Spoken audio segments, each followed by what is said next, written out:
In 1939, dozens of beachgoers on the coast of South Africa stood completely paralyzed, watching a massive 17th century galleon glide silently across the shallow water. It was close enough to see the rotting wood of the hull and the ancient rigging catching a violent wind that simply wasn't blowing on the shore. By the time the terrified witnesses raised their heavy cameras, the ghastly vessel began to dissolve into thin air. This wasn't a collective hallucination born of the bright sun. It was just one of countless encounters with the most cursed vessel to ever haunt the oceans. Welcome back, travelers, to the dreamscape of history. If you find yourself enjoying our slow journey into the dark, frozen waters tonight, please consider liking the video and subscribing to our channel. It truly helps us unearth more of the past's darkest secrets. I would also love to know, where are you listening from right now, and exactly what time is it in your quiet corner of the world? Drop a comment below and share your thoughts with us as we prepare to sail into the infinite abyss. Now, find a comfortable, safe spot. Let your heavy eyes slowly close and dim the lights. The ocean is a vast, unfeeling void. It remembers everything it swallows, yet rarely gives up its dead. But in the treacherous, freezing waters off the southern tip of Africa, the past refuses to stay submerged. There is a shadow that creeps over the rolling, violent waves, bathed in an unnatural, phosphorescent red glow. To fully understand the inescapable terror of this maritime apparition, you must first understand the devastating waters it calls its eternal home, the Cape of Good Hope, historically known by a much darker, far more accurate name, the Cape of Storms. Here, at the very edge of the known world, the freezing, crushing currents of the Atlantic Ocean collide violently with the warm, unpredictable waters of the Indian Ocean, creating a chaotic, churning nightmare for those forced to navigate its pitch-black depths. The wind does not just blow in this desolate place, it howls with the agonizing voices of 1,000 drowned souls crying out from the abyss. Imagine for a moment being a humble sailor in the 17th century, trapped on a fragile, groaning wooden ship, pitching and rolling violently in mountainous, unforgiving swells. Waves towering over 40 feet high crash relentlessly over the splintering decks, threatening to snap the massive wooden mast into jagged, deadly splinters. The darkness around you is absolute, suffocating and heavy, broken only by the jagged flashes of lightning that reveal the terrifying scale of the black water. The cold bites deep into your fragile bones, your raw hands are entirely numb, your mind is thoroughly exhausted and beginning to fracture. It is in these exact harrowing conditions that pure paranoia breeds and takes root. But what those frozen sailors saw off the Cape was absolutely no illusion born of fatigue. Those who have actually seen it and managed to live long enough to tell the horrifying tale describe a vessel that utterly defies all natural laws of physics and time. An ancient, rotting merchant ship from the height of the Dutch Golden Age, its massive, decaying, square-rigged profile looming suddenly out of the thick, impenetrable fog. The wooden hull is heavily splintered and blackened, looking exactly as if it has been brutally crushed against jagged, unforgiving rocks 100 times over, yet somehow, impossibly, it remains completely whole. But it is the massive sails that truly freeze the warm blood of seasoned sailors. They hang in disgusting, rotting and tattered strips, closely resembling the frayed, decaying garments of a floating corpse. And yet they billow outwards majestically, constantly filled by a phantom wind that aggressively pushes the heavy ship forward, even as the cold sea around it sits completely dead, silent and calm. Or, even more terrifyingly, it is seen moving at an impossible speed directly into the screaming teeth of a gale, sailing perfectly against the crushing wind. As it draws near, an unnatural silence violently descends upon the ocean water. The loudly crashing waves suddenly mute, the howling wind fades into a suffocating hush. You can clearly see the shadowy, translucent figures moving across the glowing, ethereal decks. They make absolutely no sound. They do not call out. Standing rigidly at the helm is a phantom captain, driven by a madness so profound it violently shattered the boundary between the living and the dead. But encountering this magnificent phantom ship is not merely a terrifying spectacle, it is a guaranteed death sentence. For centuries, a grim, whispered superstition has echoed through the dark ports of the world, a desperate rule passed down among men who make their living on the deep. If you ever see the blood-red sails cutting through the midnight fog, do not look directly at them. Do not acknowledge the cursed vessel. Do not signal it with your bright lanterns. And whatever you do, never accept the letters the phantom crew may try to deliver in their rotting longboats. These haunted letters are addressed strictly to the dead, written frantically by doomed men who drowned decades before you were born. To take them aboard is to invite the captain's curse upon yourself. According to official naval logbooks, ships that crossed paths with this spectral galleon have suffered unexplainable horrors. Strong hulls have mysteriously ruptured in completely calm seas. Healthy sailors have plummeted from the high rigging to their brutal deaths, all within hours of laying eyes on the ghost ship. This is not a childish campfire tale meant to frighten inexperienced deckhands. It is the most heavily documented ghost ship in human history, corroborated by entries in Royal Navy logbooks and the sworn testimonies of dozens of witnesses. But buried deeply beneath the thick myth and the palpable terror lies a very true, very dark story.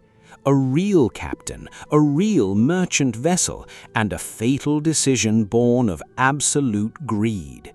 The actual truth behind the Flying Dutchman is far more unsettling than the ghost story itself. The year was 1650, and the bustling port of Amsterdam was the beating golden heart of the entire civilized world. The Dutch Golden Age was in full magnificent swing, a time when unimaginable wealth flowed through the narrow, damp cobblestone streets like an endless river of pure silver. The Netherlands had violently established itself as the richest, most powerful maritime nation in Europe, and the absolute pinnacle of this terrifying global dominance was the Dutch East India Company, commonly known as the VOC. They were not merely a wealthy trading company, they were a ruthless, globe-spanning corporate empire, possessing their own massive, highly trained armies, their own brutal laws, and an insatiable, endless appetite for gold. They fiercely dominated the most profitable trade routes the world had ever seen, shipping exotic spices, smooth woven silks, fragrant teas, and heavy shimmering gold from the mysterious East Indies back to the desperately hungry markets of Western Europe. A single highly successful voyage across the treacherous oceans could easily make a humble captain wealthy beyond his wildest, most feverish imaginations. But this unimaginable, astronomical wealth came with a heavy, terrible price, paid strictly in human blood and broken bodies. The vast oceans were not merely a liquid highway, they were an active, hostile battlefield. To reach the glittering riches of the East, these heavy wooden merchant vessels had to embark on a brutal, agonizing journey. They would sail south along the unforgiving African coast for grueling, endless months, enduring horrific bouts of scurvy, sun-baked madness, and hollow starvation before they even attempted the most dangerous leg of their entire voyage, the passage around the Cape. The desperate sailors simply called it the Cape of Storms, a desolate watery graveyard where the freezing, violent Atlantic Ocean collided with the warm, churning Indian Ocean. Massive rogue swells towered like liquid mountains, easily eclipsing the height of the tallest masts, and sudden hurricane-force winds could reach 80 miles per hour in a matter of terrifying, chaotic minutes, tearing thick, heavy canvas sails to absolute shreds and snapping thick wooden masts like fragile, dry twigs. The Dutch East India Company lost dozens of massive, expensive ships in these freezing waters every single year. Thousands of brave, desperate men drowned in the blackness, their lungs violently filling with freezing salt water as their bodies were dragged down into the pitch-black, crushing depths, never to be recovered by the light of the sun, never to see their weeping families again. But the wealthy company directors, sitting comfortably in their warm, opulent offices thousands of miles away in Amsterdam, did not care about the staggering, tragic loss of human life. They cared strictly and exclusively for the precious cargo sitting in the holds. They ruthlessly prioritized speed far above the safety of their crews, actively rewarding the hardened captains who pushed their fragile ships to the absolute breaking point. Captains who managed to make the journey faster than their cautious rivals earned massive, life-changing bonuses, even if it meant sailing blindly into the teeth of a deadly, swirling storm. It was a cruel, unforgiving system perfectly designed to breed an extreme, fatal arrogance in the men who commanded these heavy vessels. And out of this toxic cauldron of limitless greed emerged a man named Captain Hendrik van der Decken. Historical records strongly suggest that Captain Hendrik van der Decken was indeed a real, breathing man, born into the quiet, modest maritime towns of the Netherlands. According to the surviving historical lore, his proud family had suffered a humiliating, catastrophic financial bankruptcy when he was just a young, impressionable boy. This early, deeply traumatic taste of poverty created an overwhelming, dark obsession with wealth that would aggressively define and ultimately destroy his entire miserable life. He joined the ruthless Dutch East India Company at the tender age of 16, and through sheer, unyielding determination and a heart utterly devoid of mercy, he commanded his very own heavy merchant vessel by the time he was 25. Other seasoned, grey-haired captains quietly called him incredibly reckless, whispering nervously about his highly dangerous maneuvers in the smoky, dimly lit corners of the harbour taverns. His own exhausted, battered crew simply called him obsessed, a man entirely possessed by a dark, unyielding demon of ambition. But the greedy company directors absolutely valued him, because Captain van der Decken made the treacherous journey faster than anyone else in the entire formidable fleet. He was a man who violently refused to yield to the forces of nature, a man who arrogantly believed his iron will could conquer the ancient oceans themselves.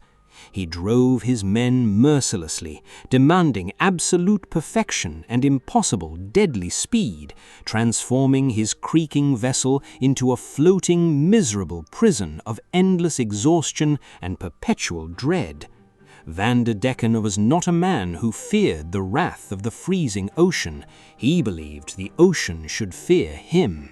In the fateful year of 1680, Van der Decken's massive, heavily armed ship departed from the busy, crowded port of Amsterdam, deeply loaded with incredibly valuable cargo. Their ultimate destination was Batavia, modern-day Jakarta, a glittering, distant jewel of colonial wealth. As the heavy ropes were finally cast off and the massive canvas sails billowed outward with the cold northern winds, a palpable, heavy sense of unease violently settled over the silent crew. The hardened men who worked the high rigging and scrubbed the bloody wooden decks were seasoned veterans of the deep, and they intimately knew the dangerous sociopathic reputation of the man rigidly gripping the heavy wooden wheel. The long voyage started deceptively normally. The wind was surprisingly fair, and the ship made excellent rapid time as they sailed down the endless sun-baked coast of the African continent. But as they finally reached the Cape Colony, actively preparing for the brutal, agonizing passage around the southern tip of the world, the atmosphere on the wooden deck grew suffocatingly tense. The air turned unnaturally cold, and a heavy, bruised gray sky seemed to press down violently upon the rolling black ocean. The first mate, a cautious, deeply experienced sailor with a family waiting at home, anxiously approached the captain with a dire warning. The dreaded storm season was rapidly approaching. Other merchant ships were wisely dropping their heavy anchors, delaying their treacherous passage until the angry skies finally cleared. But delay meant lost time, and lost time meant lost gold. Vanderdecken stared into the darkening, violent horizon with a cold, mad glint in his pale eyes. He absolutely refused to wait. The storm did not simply arrive. It materialized on the dark horizon like a creeping, inescapable darkness, swallowing the world piece by agonizing piece. To those terrified, freezing men standing helplessly on the violently pitching deck, the bruised, heavy sky looked exactly like a nightmare rendered in the deep, brooding shadows of a 17th-century Dutch master's oil painting. The suffocating clouds rolled in thick, heavy layers, resembling violent impasto brushstrokes of charcoal and blood-red violet, aggressively painting over the fragile, dying light of the afternoon sun. The stark, dramatic chiaroscuro lighting cast long, jagged shadows across the splintering wooden deck, illuminating the pale, terrified faces of the crew in sudden, blinding flashes of jagged lightning, before plunging them instantly back into a heavy, absolute darkness. The barometric pressure plummeted so violently that the sailors felt the suffocating change deep within their aching sinuses and hollow, starving chests. The freezing, bitter wind began to howl with a pitch that physically hurt the ears, rapidly escalating from a stiff, cold breeze to a deafening 70-mile-per-hour roar in a matter of agonizingly short minutes. The once blue ocean rapidly morphed into a chaotic, churning abyss of pitch-black water and blinding white sea foam. The thick, heavy canvas sails, completely saturated with freezing rain and bitter salt water, groaned and snapped with the deafening crack of heavy artillery fire. The ship was violently thrust into the freezing, chaotic heart of the dreaded Cape of Storms, and the ocean, ancient and entirely unforgiving, demanded an immediate, brutal sacrifice. Mountainous swells, rising like liquid black walls over 40 feet high, began to violently assault the groaning wooden hull of the merchant vessel. Every massive, crushing impact sent violent, bone-rattling shockwaves through the very spine of the ship. The heavily reinforced oak planks, aged and hardened, screamed in pure agony as the immense pressure tried to crush the ship like a fragile wooden toy.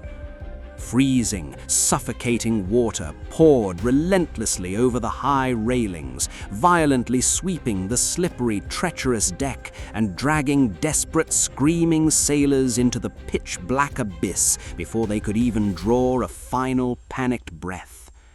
The ship's fragile lanterns were instantly extinguished by the freezing spray, leaving the terrified crew completely blind in the howling, violent darkness.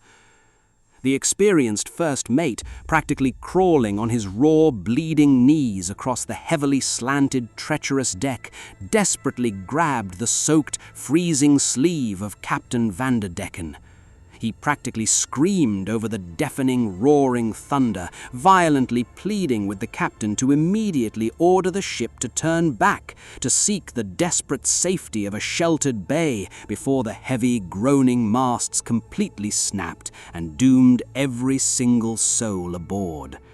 He desperately pointed out the severely frayed, snapping rigging, the rapidly rising water in the cold, dark bilge, and the horrifying, undeniable fact that good men were already dying. But the captain did not even look at the broken, pleading man. His pale, wide eyes were locked strictly on the monstrous, swirling darkness ahead, burning with an unnatural, terrifying fever of absolute madness. In that exact, horrifying moment of absolute chaos, the fundamental laws of nature seemed to aggressively warp and distort around the doomed, heavily battered vessel. To the exhausted, terror-stricken crew, time itself felt as though it was sickeningly stretching and tearing apart, agonizingly slowing down like the crushing, inescapable gravitational pull of a supermassive black hole at the center of a dying galaxy, trapping them in a severely dilated, endless nightmare where every single torturous second felt like a dying, suffocating hour. But Captain Vanderdecken remained completely frozen at the heavy wooden wheel, his face twisted into a grotesque, terrifying mask of absolute unyielding fury and blind ambition.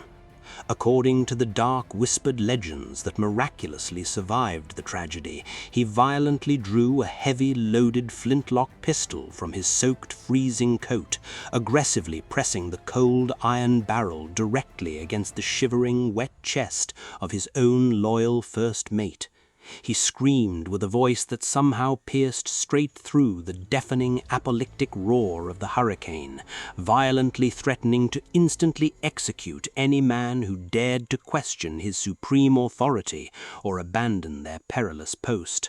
The captain was entirely consumed by a madness so deep, so absolute, that the terrified crew suddenly realized they were trapped not just in a deadly, monstrous storm, but in the inescapable grip of a deeply fractured, possessed mind.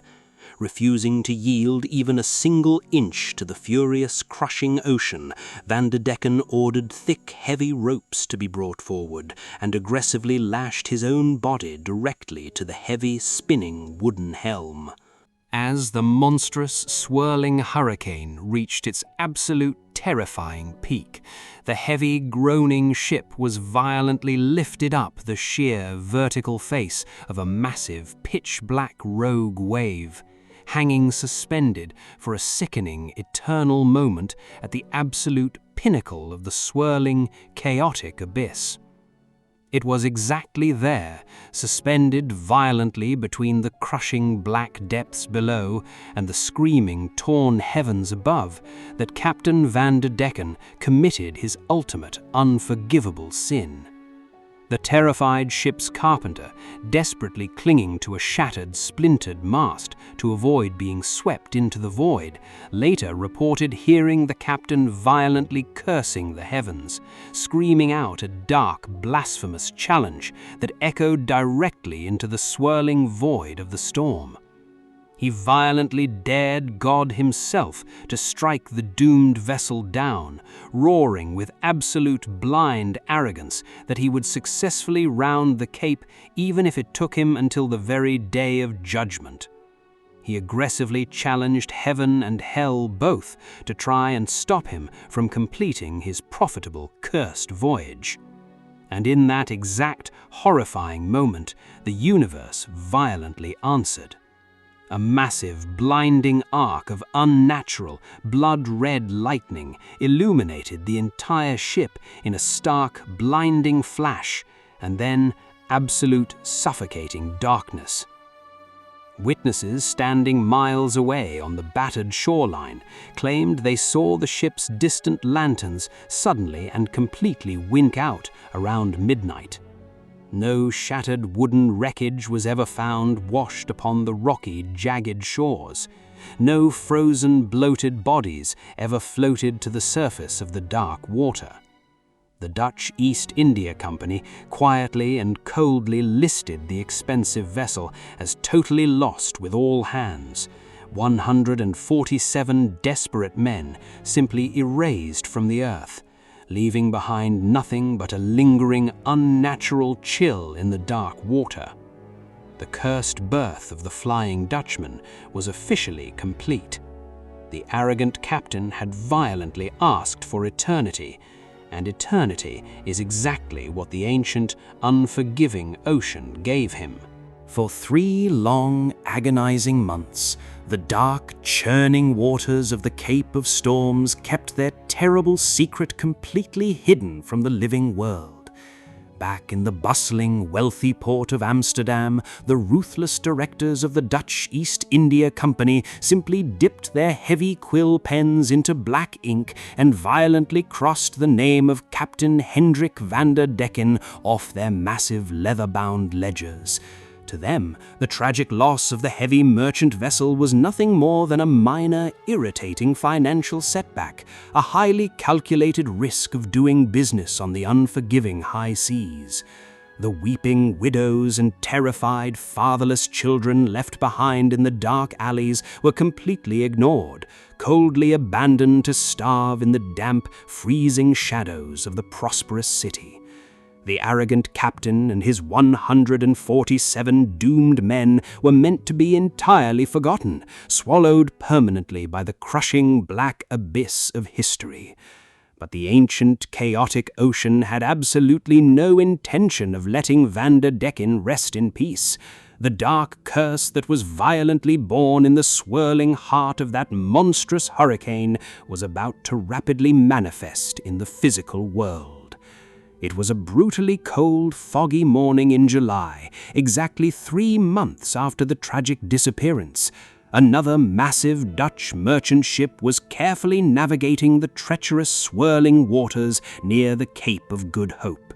The exhausted, freezing lookout, clinging desperately to the high, swaying mast in the blinding, thick mist, suddenly spotted a massive, dark silhouette emerging silently from the heavy fog bank directly to the south. At first glance through the thick, freezing mist, the exhausted crew simply assumed it was just another struggling, battered trader making the perilous, agonizing journey back from the rich East Indies. They desperately waved their heavy, warm lanterns, hoping to exchange shouted greetings and share vital, life-saving news of the treacherous weather ahead. But as the silent, looming vessel drew ever closer, cutting through the dark water with an unnatural, impossible smoothness, the excited smiles on the faces of the living sailors violently vanished, replaced by a creeping, suffocating dread that instantly paralyzed their freezing limbs. The ship rapidly approaching them was entirely wrong. Its heavy wooden design was decades out of date, violently scarred and heavily blackened as if it had been brutally burned in a massive apocalyptic fire. The massive square-rigged sails were not made of clean, sturdy canvas. They were rotting, disgusting strips of tattered cloth that hung completely lifelessly from the splintering yards. And yet, despite the sails hanging entirely limp, and despite moving directly against a stiff, freezing northern headwind, the ghost ship was accelerating with a terrifying, impossible speed. It cast no rippling reflection upon the dark, rolling waves beneath its rotting hull, and as it closed the distance to a mere few hundred yards, the terrified, trembling crew realized they could see completely through the heavy, blackened wood, as if the entire massive structure was violently constructed from cold, heavy mist and trapped moonlight. Panic violently erupted on the heavy wooden deck of the living ship as the terrifying realization violently washed over the frozen, trembling men. They instantly recognized the distinct, heavily battered profile of the approaching ghost ship. It was unmistakably Vander Decken's doomed, cursed vessel, the very same ship that had completely vanished into the pitch-black heart of the violent storm 3 agonizing months prior. The terrified captain of the living ship screamed out frantic, desperate orders to turn the heavy wooden wheel, frantically trying to avoid a catastrophic, deadly collision with the massive, rotting phantom bearing upon them. But the heavy, sluggish ship was entirely too slow to respond. The massive, glowing ghost ship sailed directly toward their vulnerable wooden bow, without entirely altering its aggressive, unnatural course. The living men braced themselves violently for the sickening, crushing impact of heavy oak against oak, for the terrifying sound of splintering wood and rushing, freezing water. But the deafening crash never came. Instead, the massive, towering phantom vessel sailed directly through the solid wooden hull of the living ship. A sudden, suffocating wave of unnatural, freezing air aggressively washed over the screaming, terrified sailors, smelling strongly of rotting seaweed, old blood, and the dark, airless bottom of the ancient ocean. For one sickening, eternal heartbeat, they were completely enveloped in the glowing red interior of the cursed ship, looking directly into the pale, hollow eyes of the spectral, doomed crew. And standing rigidly on the glowing, rotting quarterdeck, mere inches from the terrified faces of the living men, was the horrifying, spectral form of Captain Hendrik Vander Decken himself. His pale, translucent hands were still violently lashed to the heavy, spinning wheel with thick, rotting ropes, his face twisted permanently into a grotesque, terrifying mask of absolute fury and eternal agony. He did not blink, he did not speak, he simply stared straight ahead into an invisible, unending storm that only he could see. As the unnatural, freezing wave of cold violently passed, the ghost ship phased completely through the stern of the living vessel and instantly dissolved back into the thick, blinding fog, leaving the terrified, weeping crew to desperately wonder if they had completely lost their fragile minds. But they had not imagined the horrifying encounter, because a mere 2 weeks later, another heavy merchant vessel reported the exact same terrifying sighting in the exact same cursed location with the exact same spectral doomed crew. And this time, something infinitely worse and far more sinister occurred. The heavy, sturdy ship that had unfortunately laid eyes upon the Flying Dutchman suddenly and violently sank to the pitch-black bottom of the ocean exactly 3 days later. There was no sudden storm, no hidden jagged reef, no logical earthly explanation whatsoever. The solid vessel simply began taking on freezing water in completely calm, gentle seas, dragging half its screaming, terrified crew down into the silent, suffocating abyss. The true legend of the Flying Dutchman was officially, violently born. As the chilling decades slowly bled into the early 1700s, the horrifying whispers of the ghost ship violently spread across the vast, interconnected maritime world. The terrifying tale was carried like a dark, creeping plague from the smoky, dim taverns of Amsterdam to the sun-baked, bustling ports of the distant East Indies. Exhausted, trembling sailors, men who had spent their entire hardened lives battling the unforgiving oceans, swore upon their very immortal souls that the stories were absolutely true.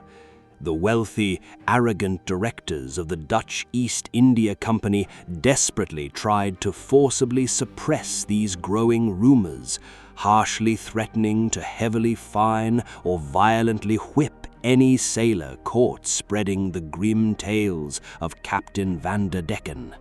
But you cannot simply silence the overwhelming primal terror of the open sea. The dark legend of the Flying Dutchman aggressively grew, taking deep, suffocating root in the fragile minds of every man who sailed the treacherous Cape route. Other hardened captains began quietly logging their own terrifying encounters in their official leather-bound books.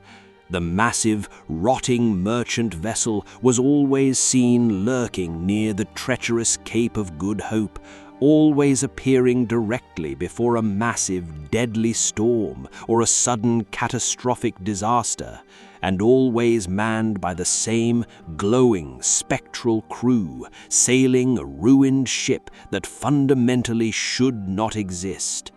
It terrified the bravest men to their very core, transforming the once proud maritime fleets into floating wooden prisons of absolute paranoia and suffocating dread. Sailors are inherently and deeply superstitious creatures, living out their fragile, desperate lives at the absolute merciless whim of an unpredictable, violent ocean. When faced with a supernatural threat so immense and heavily documented, they naturally began to develop strict, desperate rules for basic survival. A complex, terrifying mythology aggressively wove itself into the daily, grueling routines of the heavy merchant ships. Older, seasoned sailors violently warned the young green deckhands about the specific deadly signs. If the freezing wind suddenly and completely died, leaving the massive sails hanging limply in a suffocating, unnatural silence, you were absolutely commanded to immediately drop to your raw knees and pray. If you smelled the sudden sickening stench of rotting wood and ancient dried blood on the cold night breeze, you were brutally ordered to completely avert your trembling eyes from the dark horizon. The strict, unspoken laws of the Cape were absolute. You must never, under any circumstances, verbally acknowledge the glowing vessel. You must never try to signal the silent, ghostly figures with your warm brass lanterns. The paranoia became so incredibly intense that entire, heavily armed crews would violently mutiny, aggressively holding their own captains at knife point, absolutely refusing to sail through the cursed waters at night. Some desperate ships even began taking drastically longer, significantly deadlier detours just to completely avoid the haunted, freezing domain of the doomed captain. But the most profoundly terrifying aspect of the evolving dark legend, the singular detail that caused even the most hardened, violent men to weep in the pitch-black hold, was the horrifying prospect of direct physical contact. The Flying Dutchman was not merely a passive, distant apparition meant strictly for observing. According to the terrified, whispered accounts passed down through the generations, the cursed vessel would sometimes actively try to bridge the impossible cold gap between the living and the dead. Lowering small, rotting wooden longboats into the freezing, churning water, phantom oarsmen, their flesh completely translucent and glowing with an unnatural, sickening pale light, would silently row across the black rolling waves toward the terrified, living ships. They made absolutely no sound as their heavy wooden oars struck the dark water. They carried with them heavy, weathered canvas pouches filled entirely with ancient, heavily sealed letters, desperate, mad messages written by the doomed, suffering crew of Van der Decken's ship. These haunted letters were always addressed to beloved wives, waiting children, and worried parents who had already been dead and buried for over a half-century. The rotting parchment was frantically covered in old, forgotten dialects, desperately begging for forgiveness or pleading for a rescue that would simply never, ever come.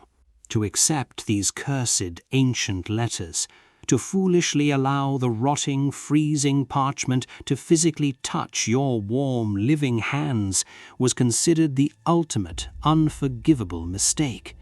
It was an immediate, irreversible death sentence for every single soul aboard your vulnerable wooden ship. The Maritime legend explicitly and violently stated that by accepting the dead's desperate correspondence, you were entirely absorbing their dark, inescapable curse. Your strong, sturdy ship would inevitably and violently sink to the crushing bottom of the Black Ocean within mere days, dragged down by an invisible, demonic weight that no earthly pump could ever overcome. Or, even more terrifyingly, you and your entirely innocent crew would be violently ripped from the mortal breathing realm, forced against your will to join Vanderdecken's agonizing phantom crew. You would be doomed to eternally scrub the heavy, bloody decks of the ghost ship, silently navigating the freezing, monstrous storms of the Cape without a single moment of rest, without a single drop of warm water, and without the merciful, quiet release of true death. The only possible escape from this eternal, horrific fate was to forcefully refuse all contact, to violently turn your heavy ship away from the glowing spectral longboats and sail blindly into the blinding, freezing darkness as quickly as the howling winds could carry you, desperately hoping the doomed captain would not choose to follow.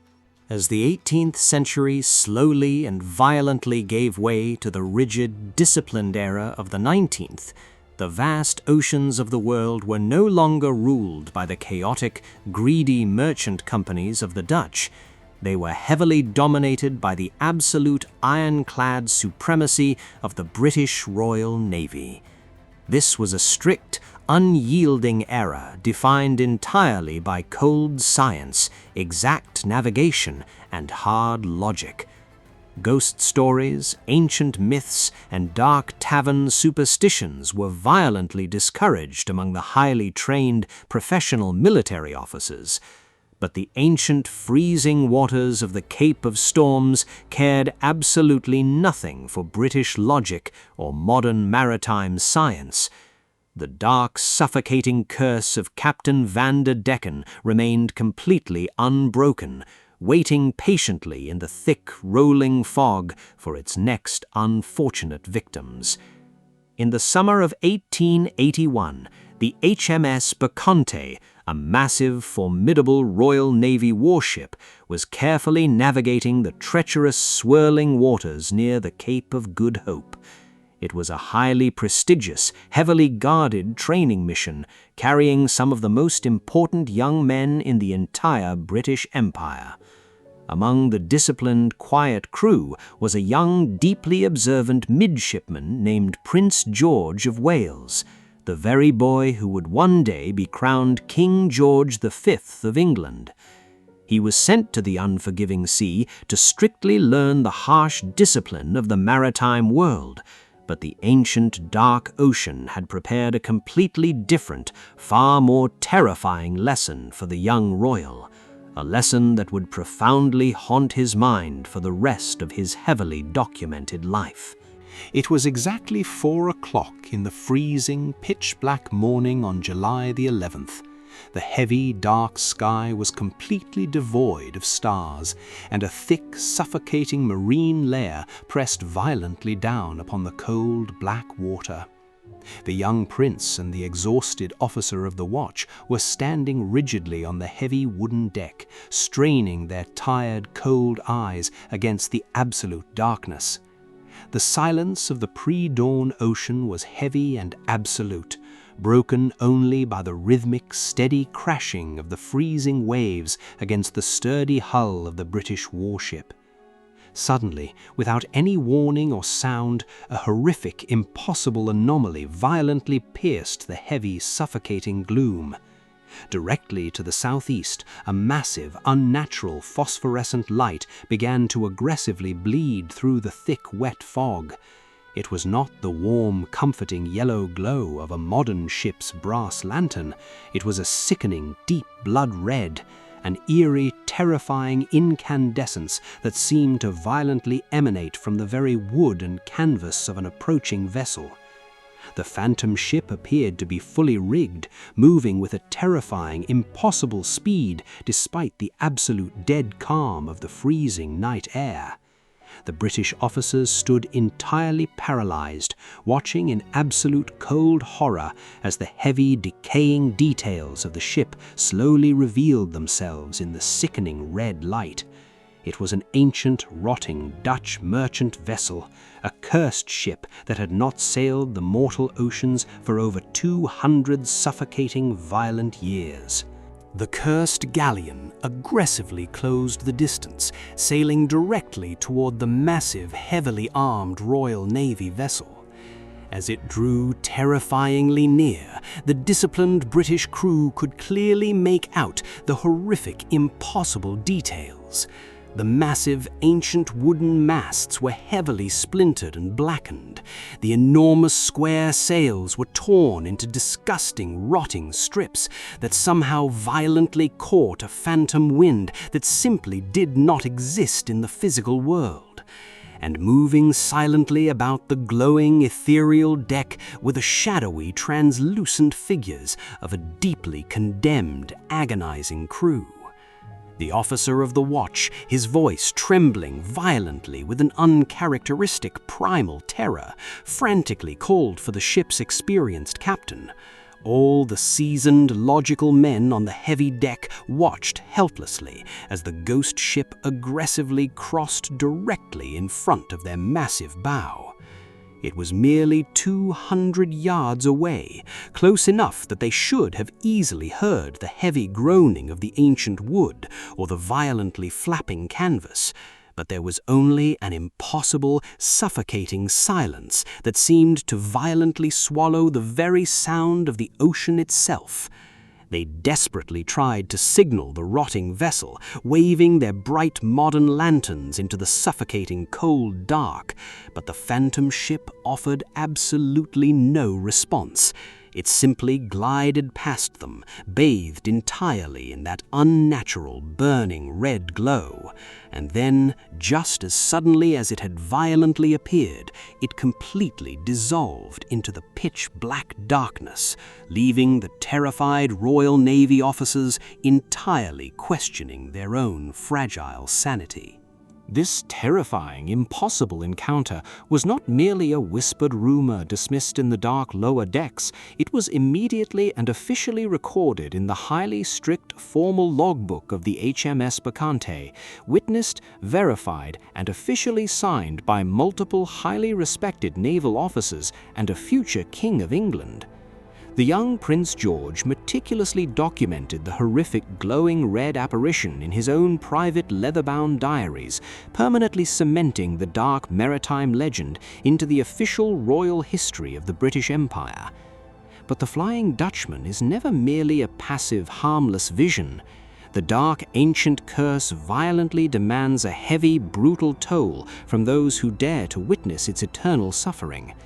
Merely hours after the terrifying, silent encounter, at exactly 10 o'clock in the morning, the young, unfortunate sailor who had first spotted the glowing red phantom from the high rigging suffered a sudden, inexplicable tragedy. Without any warning or sound, he violently plummeted over 70 feet from the swaying foretopmast, his fragile body violently striking the solid, heavy wooden deck below with a sickening, fatal crack. He died instantly, his wide, terrified eyes staring blankly up at the exact empty spot in the gray sky where he had first seen the cursed vessel. The disciplined, logical crew of the HMS Bacchante was completely shattered by the horrific sudden death. They were absolutely convinced, beyond any shadow of a logical doubt, that the glowing ghost ship had violently and purposefully marked the poor man for death. As the 19th century slowly progressed, the vast, churning oceans were no longer solely the domain of wealthy spice merchants and heavily armed royal warships. It was the brutal, bloody, and highly industrial era of the great whaling fleets. Men who spent months away from their families violently hunting the massive leviathans of the deep. They were hunters of the dark abyss, armed with sharp iron harpoons and a complete, cold disregard for the dangers of the vast, uncaring ocean. Men who were intimately and violently familiar with sudden death and the crushing, freezing reality of the endless water. But even these hardened, blood-soaked hunters who feared absolutely nothing of the natural world were completely defenseless against the ancient, lingering curse of the Cape of Storms. In the freezing, bitter winter of 1835, a heavily weathered, incredibly sturdy British whaling ship was slowly dragging its heavy, barnacle-encrusted hull through the churning, dark waters. The crew was entirely exhausted, completely soaked to their shivering bones in freezing sea spray and the foul, heavy, suffocating stench of rendered whale oil. The thick, blinding fog had rolled in aggressively from the dark south, swallowing the rocky, jagged coastline of South Africa in a heavy, impenetrable white blanket. The nervous, freezing lookout, desperately straining his raw, salt-burned eyes from the high crow's nest, suddenly shouted a terrified warning down to the heavy wooden deck. A massive, glowing anomaly was rapidly emerging from the thick mist, sailing directly toward the deadly sheer stone cliffs of the unforgiving coast. It was a massive, ancient Dutch galleon, its torn, rotting sails completely filled by a violent wind that simply did not exist. The freezing, exhausted whaling crew violently rushed to the heavy wooden railings, their calloused, bloody hands gripping the wet timber in absolute paralyzing horror. They clearly and immediately recognized the decaying, impossible profile of the dreaded Flying Dutchman. But what terrified them the most was not the glowing, spectral crew or the unnatural blood-red sails. It was the ghost ship's absolutely suicidal, completely impossible trajectory. The cursed vessel was sailing at full, terrifying speed, violently hurtling itself directly toward the massive, towering wall of jagged black rock that formed the dangerous, unyielding coastline. The living whaling captain violently roared desperate, frantic warnings through his heavy brass speaking trumpet, frantically trying to alert the silent phantom crew to the deadly impending impact that would surely shatter their wooden hull into a million jagged pieces. For a brief, agonizing moment, the logical living men simply believed they were witnessing a tragic, horrific navigational error, that they were about to violently watch over 100 poor souls perish violently against the unforgiving ancient stone. But the glowing, silent figures on the rotting deck did not panic in the slightest. They did not frantically adjust their heavy, tattered rigging or scream in mortal terror. Captain Van der Decken stood entirely motionless at the heavy wooden helm, staring blankly and aggressively into the solid rock face. The ghost ship violently struck the massive cliff with the deafening force of a hurricane, but there was absolutely no sound of splintering wood, no desperate, agonizing screams of dying men. Instead of violently shattering into 1,000 jagged, floating pieces of broken timber, the massive, heavy galleon simply and completely vanished. It completely phased directly into the solid, ancient stone of the towering black cliff, evaporating instantly like a fragile, cold morning mist violently burned away by a hot, rising sun. The entire whaling crew was left completely in a state of deep psychological shock, staring blankly at the empty, churning water violently crashing against the cold, unyielding rock face. There was absolutely no floating debris, no torn, rotting canvas drifting on the violent tide, no trace whatsoever that a massive three-masted merchant vessel had ever been there at all. The agonizing psychological toll on the living crew was immediate, profound, and severe. To physically witness something so massive and seemingly solid blatantly defy the fundamental, absolute laws of physical matter forcefully and violently shatters a man's deeply held understanding of reality itself. Several hardened, seasoned whalers on that heavy, freezing deck completely refused to ever return to the unforgiving sea, permanently and frantically abandoning their grueling, lifelong maritime careers the exact moment they safely reached the busy, crowded docks of Cape Town. The terrifying legend of the Flying Dutchman had violently evolved in their fragile minds. It was no longer simply a cursed wooden ship trapped upon the rolling black waves. It was an ethereal, demonic anomaly entirely unbound by the heavy, suffocating restrictions of the mortal physical world. It could pass through solid stone just as easily as it passed through the dark, freezing fog. And the horrifying, documented sightings absolutely refused to stop.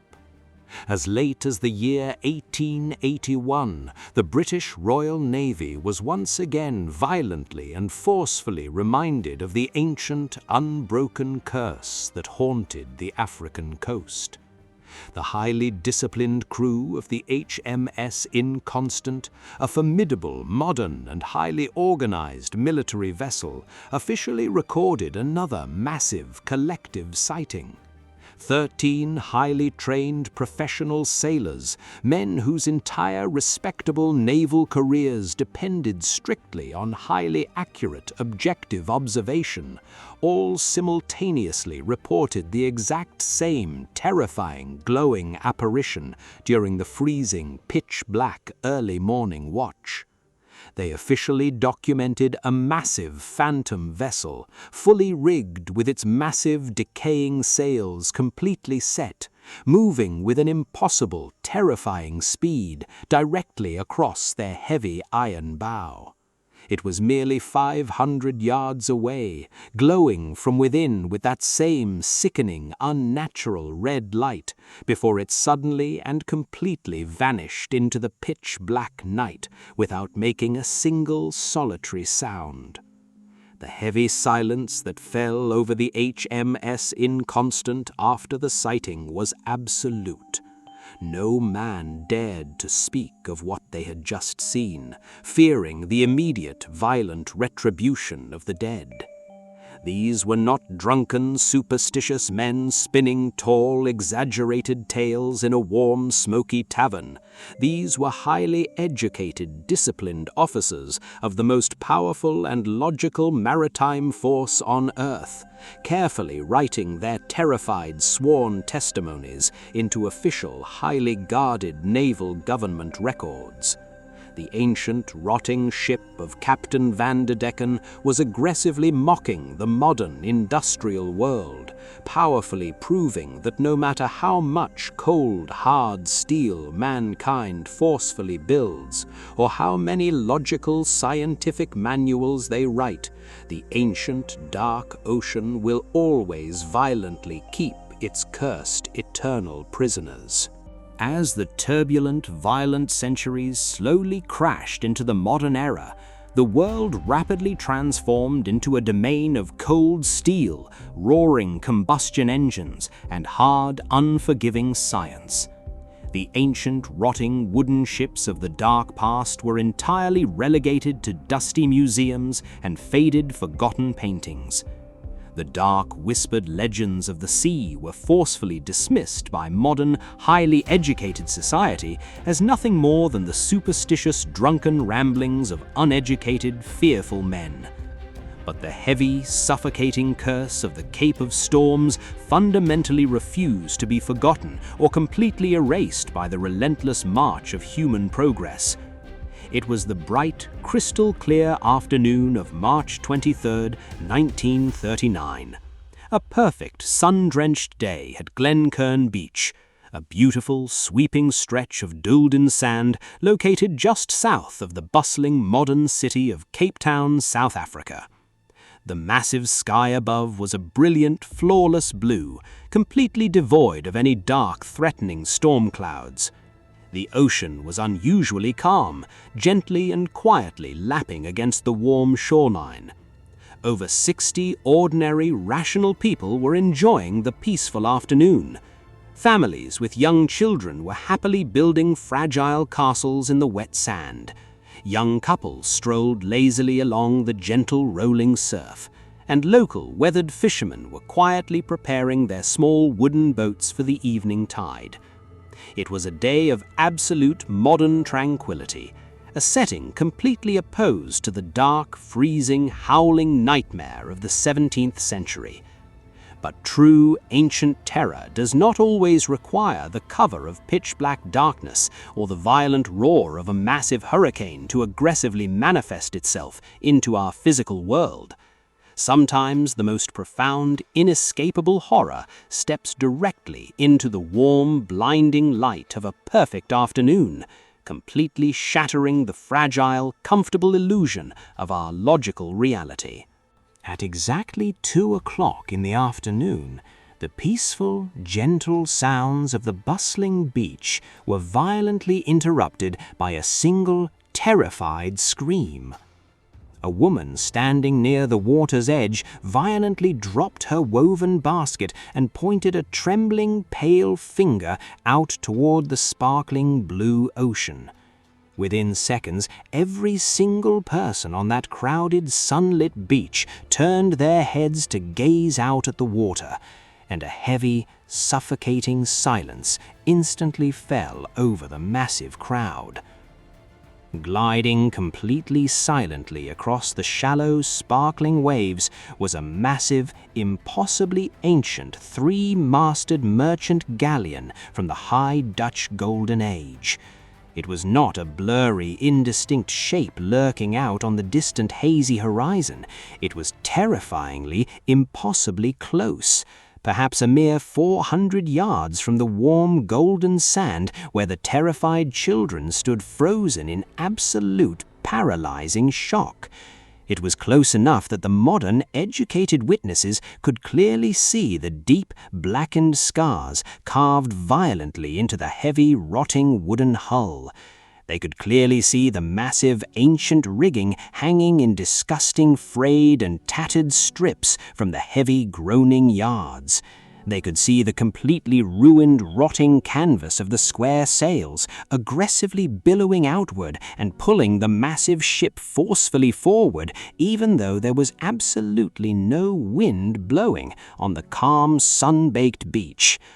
The massive, decaying phantom was moving directly against the gentle, prevailing coastal breeze, driven entirely by a dark, invisible force that simply did not exist in the natural, breathing world. And most terrifying of all, the massive, heavy wooden vessel made absolutely no sound whatsoever. There was no heavy splashing of water against the thick bow, no violent creaking of ancient stressed timber, just a sickening, impossible, and absolute silence. Panic and absolute primal awe violently gripped the terrified beachgoers as they completely realized they were staring directly into the dark, cursed face of history. As this massive, rotting ghost from a violently forgotten past sailed through the warm, modern waters, several frantic witnesses desperately scrambled for their heavy, modern cameras. They were determined to capture undeniable photographic proof of the impossible towering apparition. A highly respected professional local photographer happened to be standing on the golden sand that exact afternoon. He frantically adjusted his expensive, heavy lenses, desperately trying to bring the glowing, rotting details of the massive galleon into sharp, perfect focus. He could clearly see what appeared to be translucent, shadowy figures moving slowly and deliberately across the high, splintered quarterdeck.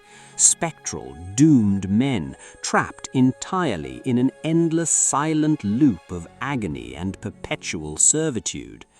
But the ancient dark curse of Captain Van der Decken actively and aggressively resists all modern scientific documentation. Just as the panicked photographer finally framed the perfect, undeniable shot and violently pressed his trembling finger down upon the cold mechanical shutter, the massive, heavy vessel began to unnaturally change. It did not violently sail away, and it did not simply disappear over the distant curving horizon. Instead, the heavy, blackened oak and the rotting, tattered canvas began to violently dissolve directly into the clear, warm air. It rapidly faded away, exactly like a cold, fragile morning mist being aggressively burned off by the intense heat of a rising sun. Within 30 agonizing, silent seconds, the massive, towering ship was completely gone. The immediate psychological aftermath of this terrifying collective sighting was completely unprecedented in modern recorded history. This was not an isolated, panicked report from an exhausted, superstitious sailor trapped alone in the dark. This was a massive shared hallucination, or a genuine, terrifying supernatural event witnessed simultaneously by over 60 educated, completely sober and rational human beings in the blinding light of a modern afternoon. The highly respected local newspaper, the Cape Argus, immediately sent their most cynical, hardened journalists to aggressively interview the terrified witnesses on the Golden Beach. The resulting heavily documented descriptions were remarkably, horrifyingly consistent. Every single man, woman, and child described exactly the same impossible, terrifying sight. An old, highly decayed Dutch merchant vessel, heavily square-rigged with tattered, rotting sails, moving powerfully against the wind with absolutely no visible means of propulsion, passing terrifyingly close to the shore in complete, suffocating silence, before completely and inexplicably vanishing into thin, clear air.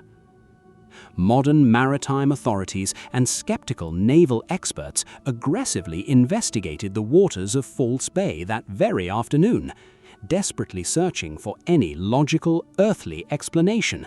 But there were absolutely no historical reenactment vessels operating anywhere near the African coast. There were no massive film productions shooting on the water, and there was absolutely no physical debris or oil slick left behind.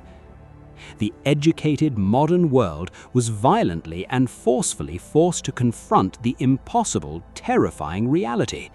The ancient, damned crew of the Flying Dutchman was still actively sailing the treacherous waters of the Cape, absolutely refusing to sink quietly into the dark, forgotten pages of history. As the terrifying, detailed reports of the Glencairn Beach sighting violently splashed across the bold headlines of modern, international newspapers, the rigid, highly educated scientific community frantically rushed in to forcefully regain control of the narrative. To the modern, logical mind of the 20th century, the terrifying concept of an immortal, rotting ghost ship actively hunting the African coast was completely, fundamentally unacceptable. It aggressively threatened to shatter the safe, comfortable foundation of their deeply understood physical reality. Therefore, a desperate, highly organized effort was immediately launched to completely explain away over 300 years of consistent, horrifying maritime trauma. Skeptics, meteorologists, and seasoned oceanographers confidently gathered in bright, sterile university halls, completely determined to violently strip the ancient dark legend of its supernatural power. They aggressively dismissed the panicked, sworn testimonies of Royal Navy officers, future kings, and educated professionals as nothing more than extreme psychological stress, collective hallucination, and the blinding power of deep-seated maritime superstition. But you cannot easily erase the terrifying, visual memories of thousands of sane men simply by calling them fools. So the desperate scientists turned their calculating eyes toward the turbulent, chaotic atmosphere of the Cape Storms itself, desperately searching the heavy, violent skies and the churning water for a perfectly rational, natural phenomenon that could consistently mimic a towering 17th-century Dutch merchant galleon bathed in a sickly, unnatural red light. They believed they had finally found their logical savior in a complex optical illusion. The most popular, highly celebrated scientific theory designed to forcefully debunk the curse of Captain Van der Decken is known as the superior mirage, or, in the ancient poetic language of the sea, a fata morgana. This complex, deeply disorienting optical phenomenon aggressively occurs when thick, invisible layers of atmospheric air sit at radically different, violently clashing temperatures, creating a massive natural atmospheric lens that aggressively bends and distorts the physical light passing through it. The treacherous Cape of Good Hope provides the absolute perfect natural laboratory for this visual trickery. The freezing, unforgiving Benguela current violently sweeps up from the frozen dead shores of Antarctica, violently colliding with the thick, suffocatingly warm air radiating off the massive, sun-baked continent of Africa. When a heavy layer of freezing air sits violently trapped beneath a blanket of warm air, the light passing through the dense cold layer bends at bizarre, unnatural angles. This atmospheric distortion can aggressively project the distorted, stretched image of a completely normal modern ship located far over the distant curving horizon, making it falsely appear to float violently above the dark water, or seem terrifyingly close when it is actually 20 miles away. To the desperate, highly logical scientists, this perfectly explained why the massive phantom ship seemed to suddenly appear and violently vanish. When the fragile temperature layers suddenly shifted in the cold wind, the massive projection would instantly evaporate, completely dissolving the terrifying ghost ship back into thin air. But as comforting and deeply logical as the Fata Morgana theory aggressively appeared on crisp white paper, it contained massive gaping and fundamental flaws when directly applied to the horrifying documented reality of the sightings. A natural atmospheric mirage aggressively projects images of vessels that are sailing 10 to 20 miles away, violently distorting their physical shape into blurry, elongated towers of shifting, unstable light. But the heavily documented sightings of the Flying Dutchman do not describe blurry, indistinct shapes dancing on a hazy horizon. They describe terrifying, hyper-detailed encounters occurring within a mere few hundred feet of the living witnesses. When the young Prince George and the disciplined crew of the HMS Barkante violently encountered the cursed vessel, it was a mere 200 yards away. It was close enough that the terrified Royal Navy officers could clearly see the deep, rotting wood grain, the heavily frayed, disgusting strips of tattered canvas, and the glowing, translucent figures of the doomed, silent crew moving purposely about the heavy deck. A superior mirage fundamentally cannot produce that level of sharp, terrifying detail at such an intimate, close distance.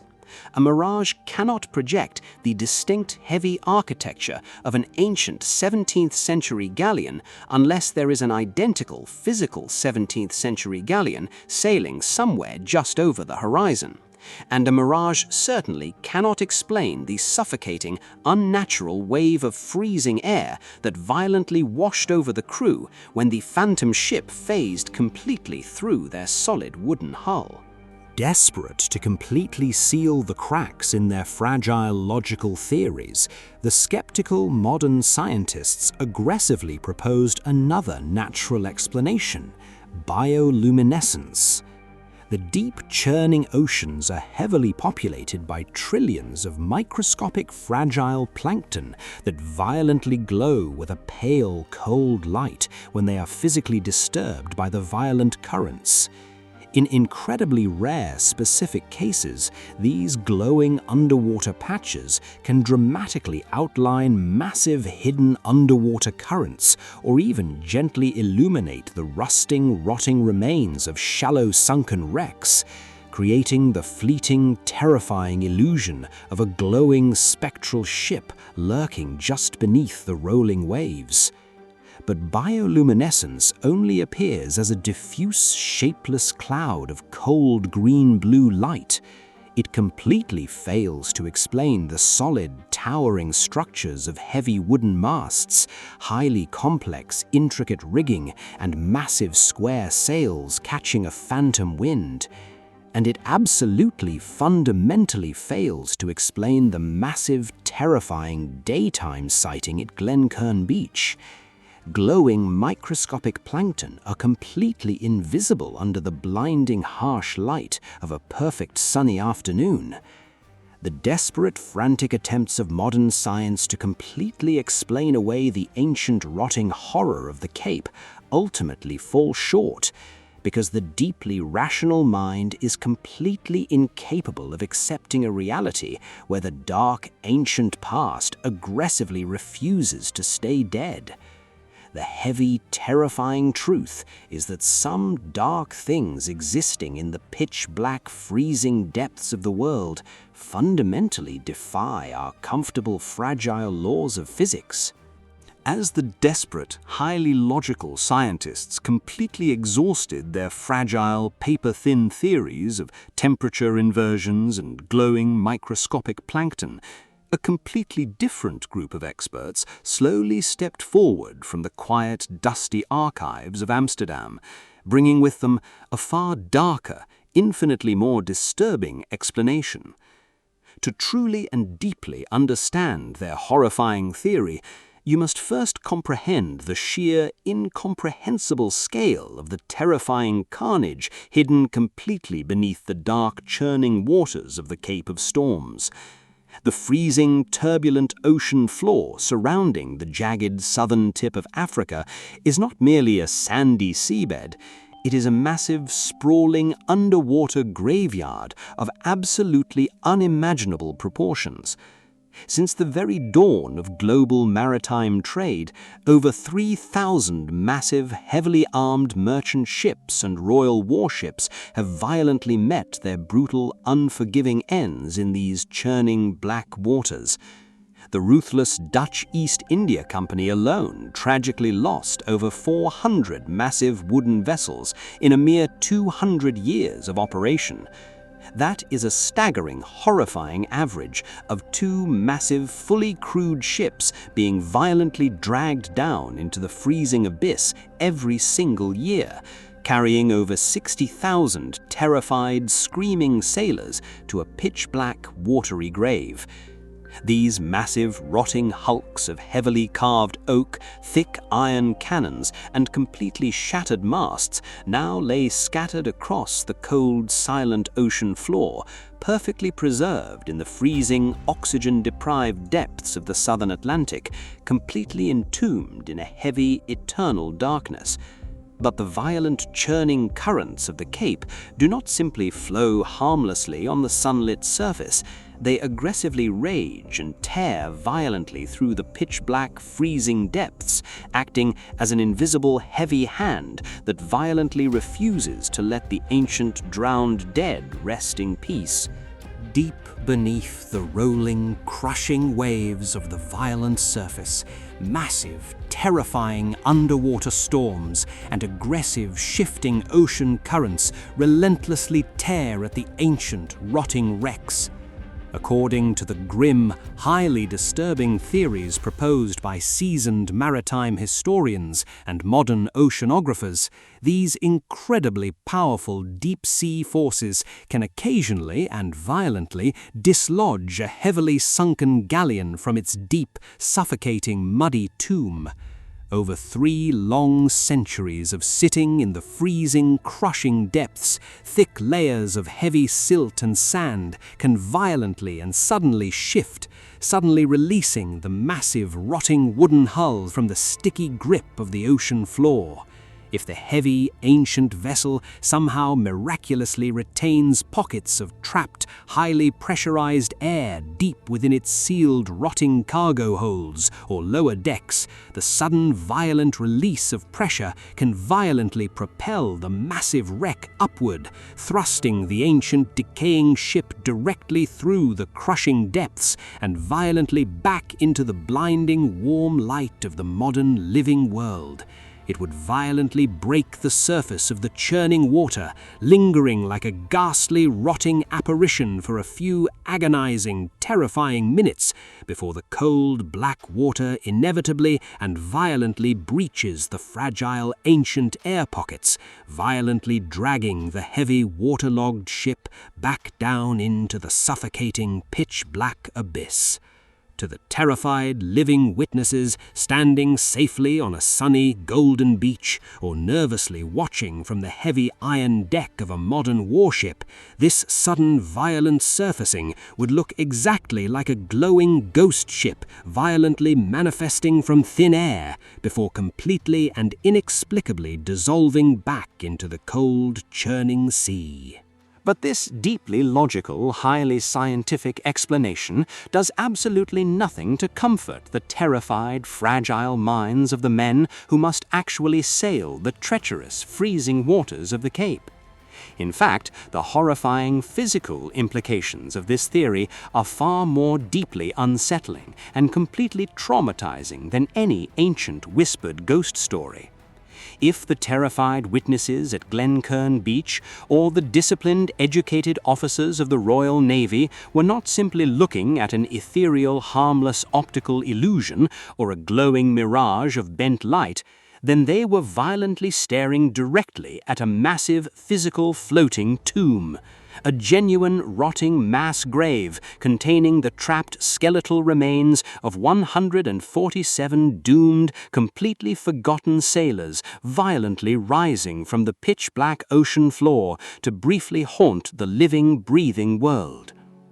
Imagine the sheer visceral horror of watching a genuine 17th century shipwreck violently erupt from the calm blue water, its heavy blackened wood dripping with ancient freezing mud, barnacles and rotting kelp, carrying the trapped silent souls of the desperate men who violently drowned centuries before you were even born. The suffocating, heavy silence reported by every single terrified witness, the complete lack of any splashing water or creaking, groaning wood suddenly makes terrifying perfect sense. You are not actually watching a ghost ship actively sailing on the phantom wind. You are simply and violently watching a dead, rotting corpse briefly float to the surface of the world before slowly, silently sinking back down into the freezing, eternal darkness from which it violently came. The Flying Dutchman may not be a supernatural phantom at all. It might simply be a recurring, deeply physical nightmare. And the ancient, unforgiving ocean continues to fiercely and violently guard its darkest, most terrifying secrets, even in the highly advanced technological age of the 21st century. In the year 2022, a highly sophisticated modern deep-sea research vessel was carefully mapping the treacherous, freezing ocean floor near the Cape of Good Hope, utilizing incredibly advanced high-resolution sonar technology to violently pierce the suffocating, pitch-black darkness of the abyss. Suddenly, the cold, glowing monitors violently registered a massive, completely unexpected physical anomaly, resting heavily at a crushing depth of 400 feet. The highly detailed acoustic scans perfectly outlined the distinct, undeniable shape of a massive, heavily armed 17th-century Dutch merchant galleon, sitting completely upright in the freezing dark mud. When the highly excited, heavily funded research team rushed violently back to the exact same, highly documented coordinates a mere 2 weeks later, deploying advanced, heavily armed and illuminated submersibles to directly photograph the ancient, rotting wreck, they found absolutely nothing but empty, freezing water. The massive wooden ship had completely and inexplicably vanished from the dark ocean floor, leaving behind only a heavily disturbed deep trench carved violently into the cold sand. Did the violent underwater currents aggressively sweep the massive wreck away into the deeper, uncharted and lightless abyss? Or is the ancient, cursed vessel of Captain Vanderdecken still actively roaming the pitch-black depths of the world, violently refusing to remain completely buried in its dark, watery grave, trapped forever in agony between the crushing bottom of the ocean and the blinding, terrifying surface of the living world? If you have survived this long, harrowing journey into the dark, freezing waters of the Cape, please consider liking the video and subscribing to the Dreamscape of History channel. It helps us greatly. We have many more terrifying legends and dark secrets to unearth together. Until next time, keep your lanterns lit, stay safe in the dark, and never stare too long into the rolling fog.